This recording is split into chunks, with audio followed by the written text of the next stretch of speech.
Hi everyone, welcome back to Manu Teachers channel. So ఇవాల్టి class లో contemporary education in India అనే subject లో last class ని continue చేస్తున్నాము యూనిట్ 1 నుంచి. సో మిషనరీ స్కూల్స్ యొక్క ఇన్ఫ్లుయెన్స్ ఎలా ఉంది ఇండియా మీద అనేది స్టార్ట్ చేసాము లాస్ట్ క్లాస్ లో. దాని యొక్క కంటిన్యూషన్ ఇది. చూడలేదంటే కనుక ఈ వీడియో ఎండింగ్ లో మీకు ప్లేలిస్ట్ అనేది కనిపిస్తుంది ఫస్ట్ యూనిట్ కి సంబంధించి. అక్కడ ఇప్పటిదాకా జరిగిన వీడియోస్ అన్ని కూడా మీకు అవైలబుల్ ఉంటాయి. ఫస్ట్ యూనిట్ యొక్క ప్లేలిస్ట్ కాబట్టి సిలబస్ వీడియో కూడా మీకు అవైలబుల్ ఉంటుంది. సో అక్కడ నుంచి చూసేయండి. సో బిఎడ్ వాళ్ళకి సంబంధించిన సబ్జెక్ట్ ఇది, కాంటెంపరరీ ఎడ్యుకేషన్ ఇన్ ఇండియా. దాంట్లో ఫస్ట్ యూనిట్ లో మనం ఇవాల్టి టాపిక్ లో డెవలప్మెంట్ ఆఫ్ మిషనరీ స్కూల్ గురించి చూస్తున్నాము. సో మిషనరీ స్కూల్స్ అంటే బ్రిటిష్ వాళ్ళు తీసుకొచ్చినవి. సో వాటి యొక్క డెవలప్మెంట్ ఏంటి అనేది చూద్దాం. British colonial ruler did not show any interest in education. So last class లో కూడా చూసాము, బ్రిటిష్ కొలోనియల్ రూలర్స్ స్టార్టింగ్ లో మనకి ఇండియాకి వచ్చిన తర్వాత అంత ఇంట్రెస్ట్ అనేది చూపించలేదు, ఇండియన్స్ ని ఎడ్యుకేట్ చేద్దాము, ఎడ్యుకేషన్ అనేది ప్రొవైడ్ చేద్దాము అనేసి. The Christian machineries wear the first to come forward. So British England Christianity అనేది ఉంటుంది. సో క్రిస్టియన్ మిషనరీస్ ఎవరైతే ఉన్నారో వాళ్ళు ఫస్ట్ గా స్టెప్ ఫార్వర్డ్ చేశారనమాట దేంట్లో, ఎడ్యుకేషన్ విషయంలో.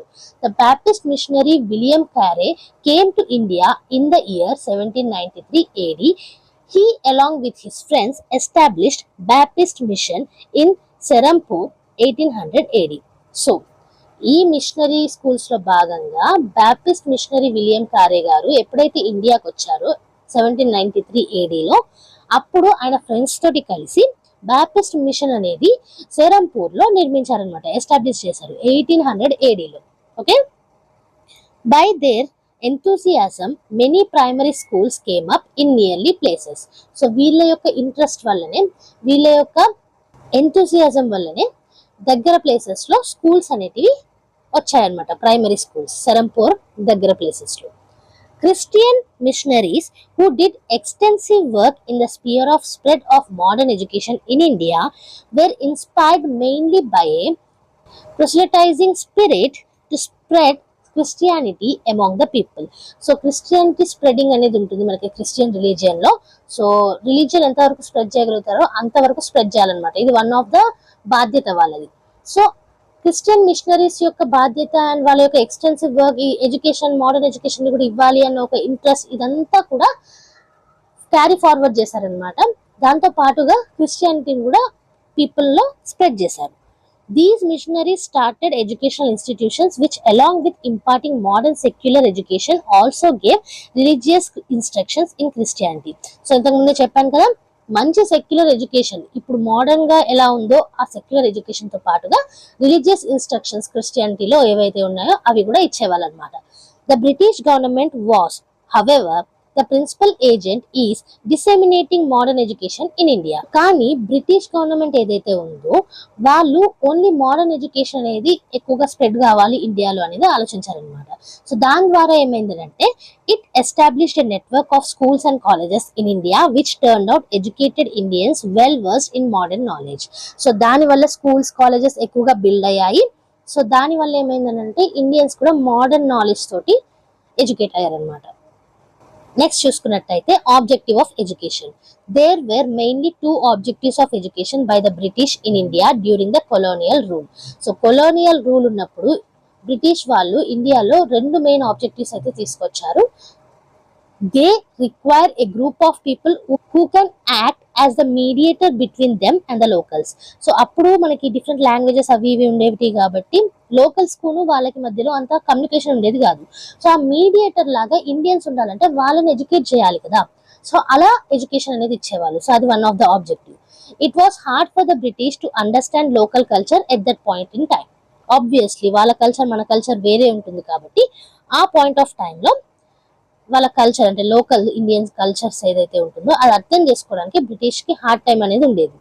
So the British thought of creating an anglicised community commonly known as బాబర్స్ who can understand the locals as well as understand the English language. So mediator లాగా ఉండాలంటే లోకల్స్ తెలిసిన వాళ్ళని English language ని understand చేసేలాగా అంటే అర్థం చేసుకునేలా చేస్తే అది ఈజీ అవుతుంది అనేది గమనించి అలా చేశారనమాట. ఏంజలైజ్డ్ కమ్యూనిటీ అనే వాళ్ళు వీళ్ళని బాబర్స్ అని పిలిచేవాళ్ళు. Through these barbers, the British used to establish communication with the local people and endeavored so that these locals could comprehend the British policies of governance. So వీళ్ళ ద్వారా లోకల్స్ తోటి కమ్యూనికేషన్ అనేది జరిగేది అనమాట ఈ బావర్స్ల ద్వారా. ఓకే, సో వాళ్ళ ఈ లోకల్స్ వల్లనే మనకి ఎప్పుడు కూడా గవర్నమెంట్ అనేది ఎస్టాబ్లిష్ అవుతుంది, సాగుతుంది. సో అలా కూడా హెల్ప్ అయింది అనమాట బ్రిటిషర్స్ కి. Anglicised community and their significance గురించి చూద్దాము. In order to create this anglicised community, the British focused on imparting primary as well as secondary education to the locals. So ఏంజలైజ్డ్ కమ్యూనిటీని క్రియేట్ చేయడానికి ప్రైమరీ మరియు secondary education అనేది locals కి ఇచ్చేవాళ్ళు. And in order to do this infrastructure were put in place. So ఇది జరగాలంటే infrastructures ఉండాలి కదా, అవి కూడా తీసుకొచ్చారు. Many English medium schools and colleges were established in the colonial rule. So colonial rule టైంలోనే, బ్రిటిష్ వాళ్ళు వచ్చిన టైంలోనే చాలా ఇంగ్లీష్ మీడియం స్కూల్స్ అనేటివి, కాలేజెస్ అనేటివి ఎస్టాబ్లిష్ చేశారు. Universities were set so as to monitor the actions of the different schools and colleges under them. So universities ని కూడా తీసుకొచ్చారు, స్కూల్స్ కాలేజెస్ ఎలా రన్ అవుతున్నాయో చూసుకోవడానికి. Most importantly, in order to impart the education basic in the different educational institutions including the universities, teachers were recruited in large numbers. So education ఇవ్వాలంటే teachers ఉండాలి. సో teachers ని రిక్రూట్ చేశారనమాట, basic education కంపల్సరీగా అందరికి ఇవ్వడానికి. Okay, modern education by the British చూద్దాము. In fact even in the British period there existed a lot of diversity. British period లో కూడా ఎడ్యుకేషన్ లో లాట్ ఆఫ్ డైవర్సిటీ అనేది ఉండేది. However, the education system at that time was so designed such that there existed unity in diversity. అప్పట్లో education system అనేది unity అనేది ఉండేదన్నమాట, ఈ డైవర్సిటీ ఆఫ్ సిస్టమ్స్ ఉన్నా సరే. Okay, more over before the colonial rule the Brahmin community was very significant in imparting education. So colonial rule రాకముందు Brahmin community education లో చాలా వరకు ఉండేది.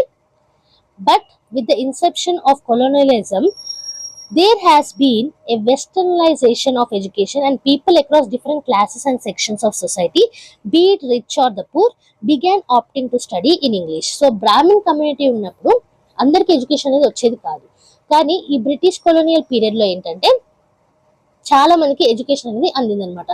బ్యాక్గ్రౌండ్ అనేది చూడలేదు, రిచ్ కానివ్వండి, పూర్ కానివ్వండి, సొసైటీలో ఏ సెక్షన్ ఏ క్లాస్ అయినా సరే ఇంగ్లీష్ లో స్టడీ అనేది అందించేవాళ్ళు. Thus, in short, the Brahmins started to lose significance as teachers and academicians from them. So, ఎవరన్నా ఇలాంటి స్కూల్స్కే వెళ్తారు కాబట్టి అప్పటి నుంచి బ్రాహ్మిన్స్ కమ్యూనిటీ ఏదైతే ఉందో టీచర్స్ ఉన్న అకాడమిషియన్స్ లాగా లూజ్ అవుకుంటూ వచ్చిందనమాట. నెక్స్ట్ చూసుకున్నట్టయితే spread of Christianity in India. ఇండియాలో క్రిస్టియానిటీ యొక్క స్ప్రెడ్ అనమాట. British were pioneers in introducing academic programs among women who until now had remained much oppressed in the society. So మీరు చూసుకున్నట్టయితే ఇండియాలో ఉమెన్ కి అంత ఎడ్యుకేషన్ ఇవ్వాలి, వాళ్ళని బాగా చూసుకోవాలి, ఇలాంటి థాట్స్ అనేటివి ఉండేటివి కాదు.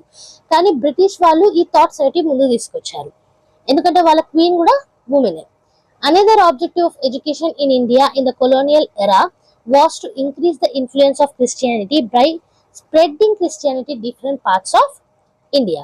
సో ఎడ్యుకేషన్ అందించడం వన్ ఆఫ్ ద రీజన్, దాంతో పాటుగా క్రిస్టియానిటీని ఇండియాలో కూడా స్ప్రెడ్ చేయాలనేది ఇంకొక reason. Okay, in order to fulfill this objective, the British during its rule in India has constructed a number of English missionary schools, colleges, churches and other institutions.